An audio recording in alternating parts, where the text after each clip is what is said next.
বাবা কুষাণ, বউ তো ব্যস্ত আছে এখন রান্না করে নিয়ে, চলো আমি তোমাকে খুঁজে দিয়ে আসছি। কুষাণ তখন বলল, লাগবে না চাচি, আপনি বসে আরাম করুন, আমি নিজেই খুঁজে নিচ্ছি। এই বলে কুষাণ তার রুমে চলে গেল।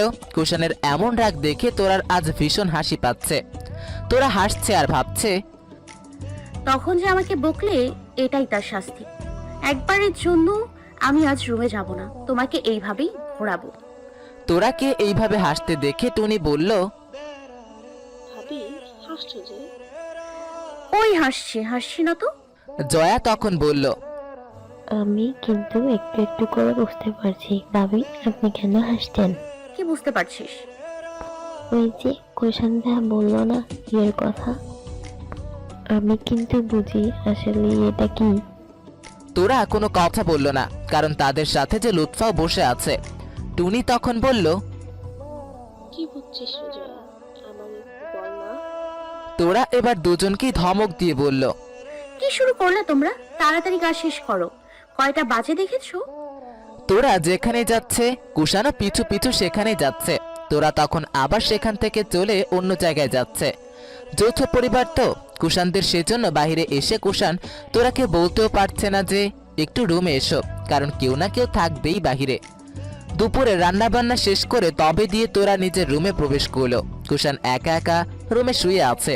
নতুন বিয়ে করেছে, সেজন্য ভার্সিটিতেও যাচ্ছে না সে, কারণ বন্ধুরা তার বিয়ে নিয়ে ভীষণ ভাবে খেপাবে। সবার মধ্যে সেই যে প্রথম বিয়ে করেছে। তোরাকে রুমে আসা দেখে কুষাণ এক লাফে বেড থেকে নেমে আসলো আর বলল, কি দরকার ছিল রুমে আসার? রান্নাঘর তো এখন তোমায় ভীষণভাবে মিস করবে। তোরা কুষাণের প্রশ্নের কোনো জবাব দিল না। সে তার ড্রেস আর তোয়ালে নিয়ে ওয়াশরুমের দিকে যেতে ধরল। কুষাণ তখন তোরার হাত টেনে ধরে বলল, আমি কিছু বলছি তোমাকে, তুই কি শুনতে পাচ্ছ না আমার কথা? তোরা তখন কুষাণের হাত ঝটকা দিয়ে ফেলে দিয়ে বলল, আমার লেট হচ্ছে কুষাণ, কিছুক্ষণ পরে সবাই দুপুরের খাবারের জন্য টেবিলে বসবে। কুষাণ তখন বলল, সারাক্ষণ যদি শুধু রান্না বান্না, খাওয়া দাওয়া এসবের পিছনে পড়ে থাকো, তাহলে আমাকে সময় দিবে কখন? তোমাকে আবার কিসের সময় দিতে হবে? পুরো রাতটা তো পড়েই আছে। না মানে, আমি কিন্তু সে সময়ের কথা বলছি না তোরা, তুমি কিন্তু 2 লাইন বেশি বেশি বুঝছো।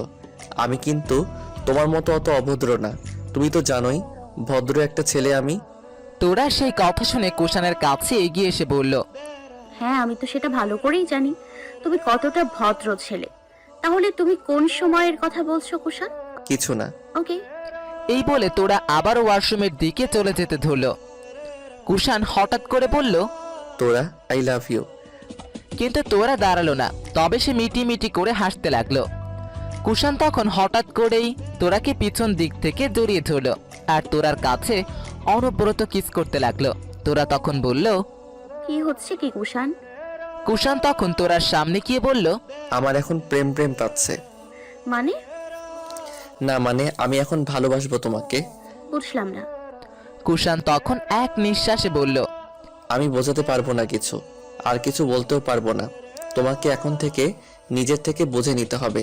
আমি যখন ডাক দিব তখনই তোমাকে রুমে আসতে হবে, আর যখন বলবো আমার প্রেম প্রেম পাচ্ছে তখন বুঝতে হবে আমি তোমাকে এখন আদর করতে যাচ্ছি। এই বলেই কুষাণ তোরাকে কিস করতে লাগলো। কুষাণের সামনে ফাইনাল এক্সাম, সেই জন্য এই কয়দিন তাকে যেতেই হবে ভার্সিটিতে।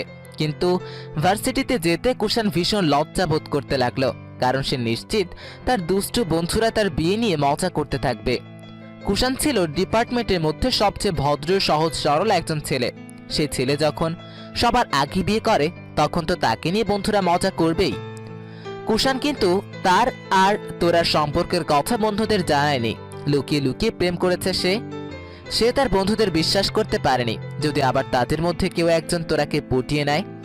অবশ্য তার বন্ধুদের না জানানোর আরও কিছু কারণ আছে। একদিন ভার্সিটির ক্যান্টিনে বসে কুষাণ, রিয়ান, জানি আর শাওন আড্ডা দিচ্ছিল। হঠাৎ করেই টুং করে একটা মেসেজ বেজে উঠল কুষাণের ফোনে। কুষাণ মেসেজটি চেক করতে দেখে তার বিকাশ অ্যাকাউন্টে 5,000 টাকা এসেছে। কুষাণ তা দেখে মনে মনে ভাবতে লাগলো, আম্মুর মন হঠাৎ করে এত বড় কি করে হলো? না চাইতেই 5,000 টাকা দিয়েছে আজ। কুষাণ টাকার চিন্তা বাদ দিয়ে বন্ধুদের সাথে আবারও আড্ডায় মেতে উঠল। আজকের আড্ডায় টপিক কিভাবে শাওন রিমিকে প্রপোজ করবে। আসলে শাওন তার ডিপার্টমেন্টেরই রিমি নামের এক মেয়ের প্রেমে পড়ে গেছে। এখন রিমিকে সে কি করে প্রপোজ করবে বা তাকে কিভাবে তার মনের কথা জানাবে সেই বিষয়ে রিয়ান জ্ঞান দিচ্ছিল তাকে। যদিও রিয়ান এখনো সিঙ্গেল, তবুও তার এসব প্রেম প্রীতি বিষয়ে অনেক অভিজ্ঞতা। শাওন আর রিমান গল্প করছে আর জনি আর কুষাণ মনোযোগ দিয়ে তাদের কথা শুনছে। ঠিক তখনই কুষাণের ফোনে রিং বেজে উঠল। আননোন নাম্বার থেকে কল এসেছে। কুষাণ সেজন্য ভেবেছিল কল রিসিভ করবে কি করবে না, কারণ অচেনা নাম্বার থেকে কল রিসিভ করতে বারণ করেছে তার আম্মু। সেজন্য কুষাণ কল কেটে দিল। আসলে কুষাণ তার বংশের একমাত্র ছেলে সন্তান হওয়ার কামিনী সবসময় ভয়ে ভয়ে থাকে তাকে নিয়ে। এই বুঝি কেউ তাদের কুষাণকে কিডন্যাপ করে মুক্তিপণ আদায় করে নিল। এখন একমাত্র আদরের সন্তানের বিনিময়ে তো কামিনী তার সবকিছু দিতেও রাজি।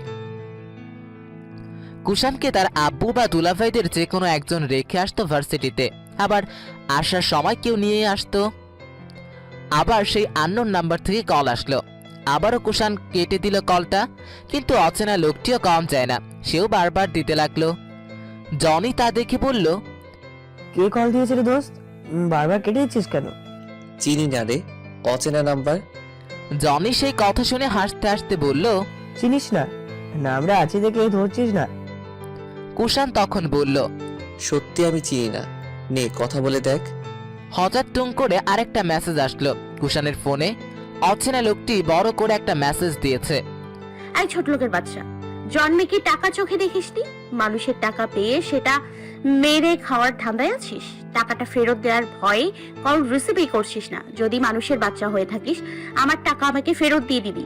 আর যদি না ফেরত দিস, তাহলে আমি দোয়া করে দিচ্ছি এই টাকা তুই হজম করতে পারবি না, তার আগেই তুই মারা যাবি। আমার দোয়া কিন্তু কবুল হয়। এখন ভাব কি করবি। এরকম একটা মেসেজ দেখে কুষাণের হার্ট অ্যাটাকের উপক্রম হলো। তার পুরো শরীর ঘামতে লাগলো। এই লোক বলে কি? কুষাণের মুখ চোখ একদম শুকিয়ে গেল। সে তখন সাথে সাথে তার আম্মুকে কল দিল আর জিজ্ঞাসা করলো তার আম্মু তাকে আজ টাকা দিয়েছে নাকি। কামিনী যখন জানালো, আমি কোনো টাকা পাঠাইনি কুষাণ।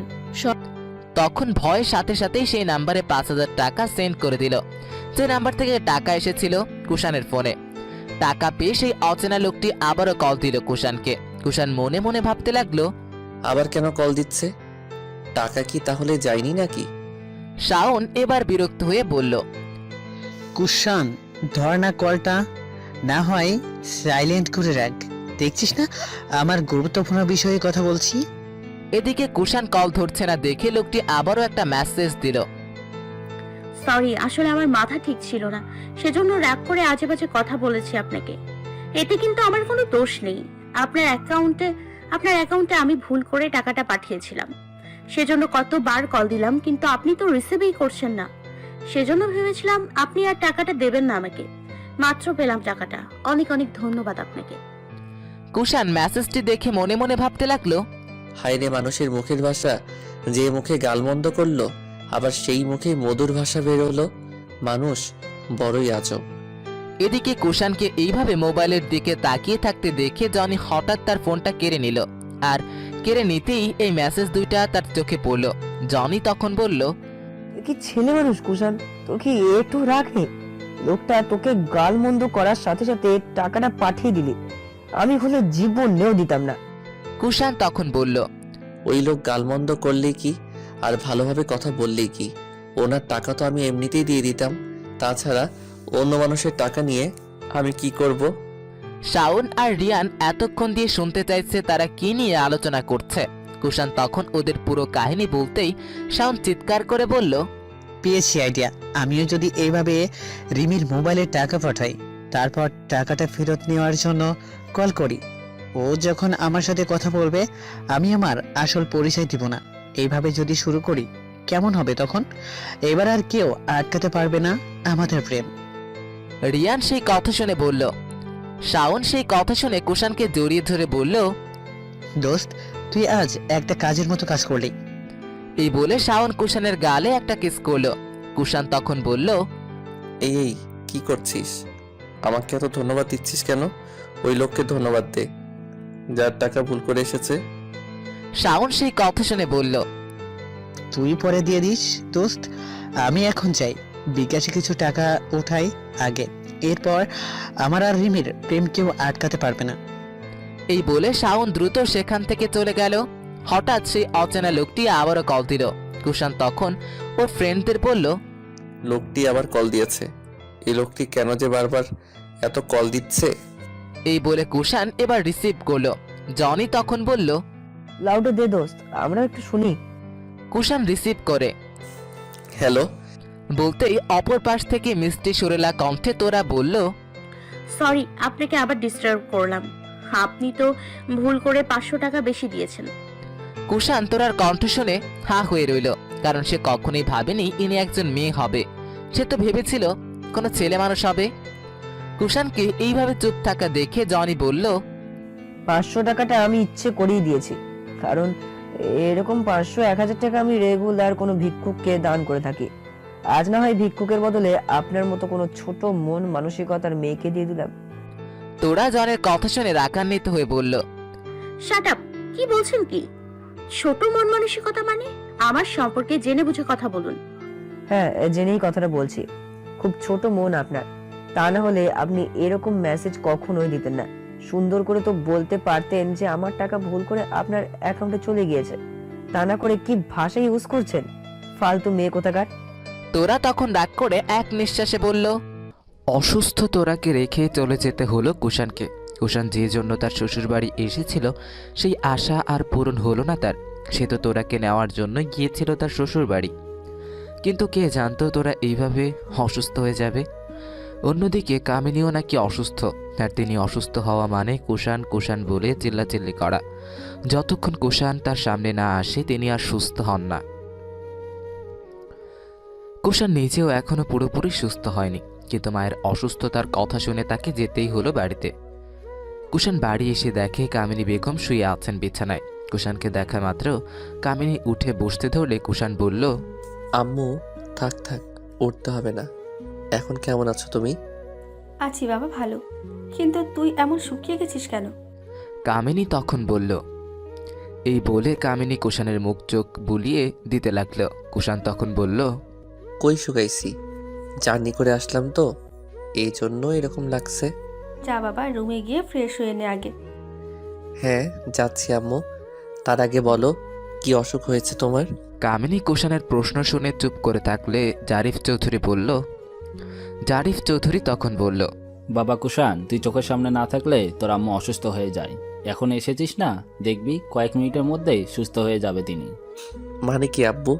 তুই না বললে আম্মু খুব অসুস্থ, যার জন্য আমাকে তাড়াতাড়ি আসতে বললে? হ্যাঁ অসুস্থই তো, হঠাৎ মাথা ঘুরে পড়ে গিয়েছিল কাহিনী। কুষাণ সেই কথা শুনে বলল, ডাক্তার ডাকনি? হ্যাঁ বাবা, ডেকেছিলাম। তা ডাক্তার কি বলল? ডাক্তার জানালো প্রেশার আর ডায়াবেটিস দুটোই বেড়ে গেছে, আর তার সাথে অনেক বেশি শরীর দুর্বল। কুষাণ জারিফ চৌধুরীর কথা শুনে কামিনীকে জড়িয়ে ধরে বলল, আম্মু কোনো টেনশন করবে না, এমনিতেই সুস্থ হয়ে যাবে তুমি। কামিনী তখন বলল, যা বাবা, এখন ঘরে যা, ফ্রেশ হয়ে নি আগে। আচ্ছা আম্মু। এই বলে কুষাণ তার রুমে চলে গেল। আর রুমে গিয়েই তোরাকে কল করলো। তোরা এখন কেমন বোধ করছে সেটা জানতে চাইলো। তোরা জানলো এখন বারবার হাঁচি পড়ছে তার, তবে জোরটা একটু কমেছে। এদিকে কুষাণ রুমে চলে যাওয়ার সাথে সাথে জারিফ চৌধুরী কামিনীকে বলল, এখন কি অসুস্থ ভালো হয়েছে তোমার? ছেলেকে বাসায় আনলেই তো ছাড়লে। কামিনী জারিফ চৌধুরীর কথা শুনে বলল, তুমি কি আমাকে হিংসা করো জারিফ? আমাদের মা ছেলে ভালোবাসা দেখতে কি তোমাকে ভালো লাগে না? জারিফ চৌধুরী সেই কথা শুনে বলল, ভালো লাগবে না কেন, অবশ্যই লাগে। কিন্তু তুমি কুষাণকে নিয়ে যে রকমের পাগলামি শুরু করেছো, এটা একদম মাত্রা ছেড়ে যাচ্ছে। কামিনী জারিফ চৌধুরীর কথা শুনে ভীষণ রেগে গেল, কিন্তু তিনি তার রাগটা প্রকাশ না করে চুপ করে শুয়ে থাকলেন, কারণ এখন জারিফের সাথে বেশি তর্ক করা যাবে না। কামিনী যে সত্যটা নিয়ে ভয় পাচ্ছে সেটা ইতিমধ্যে জারিফ জেনে গেছে। সেই জন্য জারিফকে রাগালে ও কখন যে সত্যটা প্রকাশ করে দেবে কে জানে। তাছাড়া কামিনী আরও একটা মারাত্মক পাপের বোঝা মনে মনে টেনে নিয়ে বেড়াচ্ছে, সেটা সম্পর্কে জারিফ এখনও কিছুই জানে না। আর কামিনীর বিশ্বাস কোনদিন জানবেও না। তবে ইদানিং কামিনী কুষাণকে নিয়ে কী সব আজে বাজে স্বপ্ন দেখছে।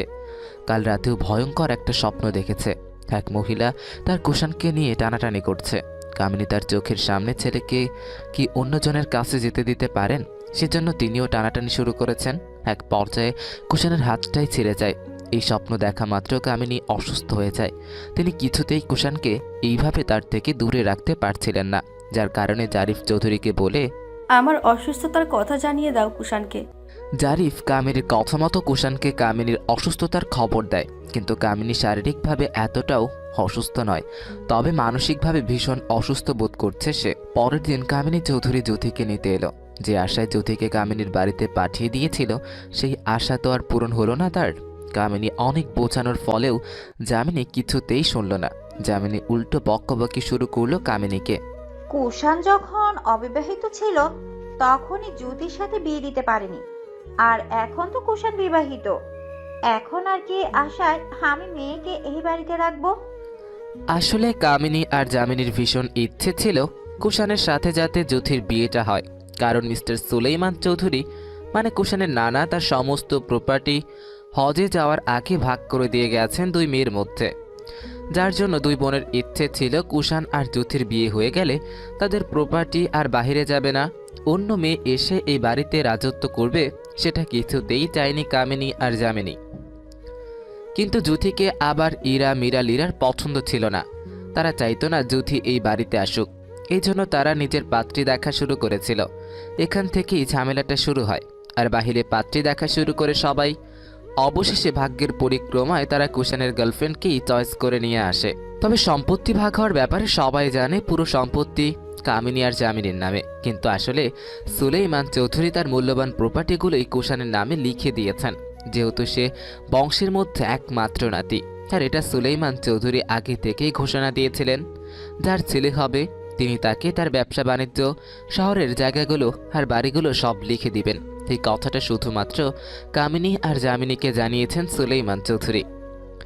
যামিনী কথাটা শুনে প্রথমে রাগারাগি ঝগড়াঝাটি করলেও পরে যখন কামিনী আশ্বাস দিয়েছিল তার কুষাণের সাথেই তো জ্যোতির বিয়ে হবে, তাদের সম্পত্তি তো তাদের মধ্যেই থাকবে, তখন দিয়ে শান্ত হয়ে যায় যামিনী। কিন্তু যামিনীর সেই আশায় জল ঢেলে দিল সবাই। তবে কিছুদিন হলো জারিফ চৌধুরী ও ব্যাপারটা জেনেছেন, আর এখন কথায় কথায় তিনি এ নিয়ে বেশ মজা করেন যামিনীর সাথে।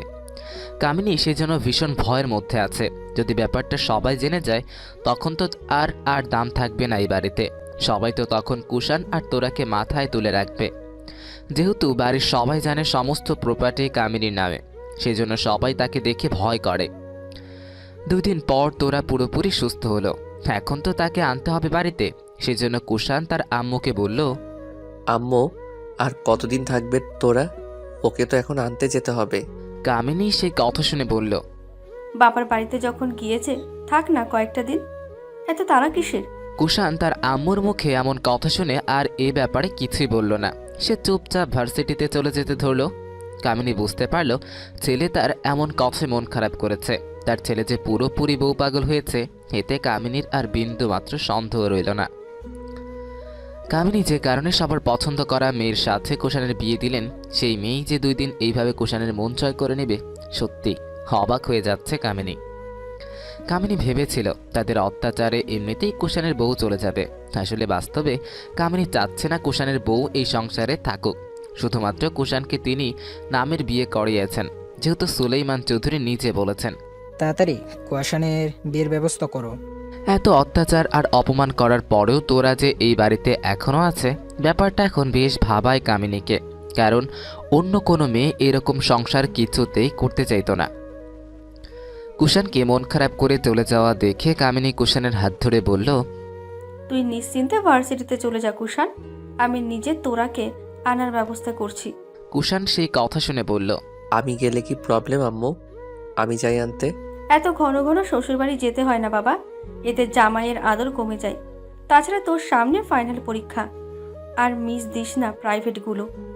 আম্মু, আমি গিয়ে এবার থাকবো না তো, জাস্ট ওকে নিয়েই চলে আসবো।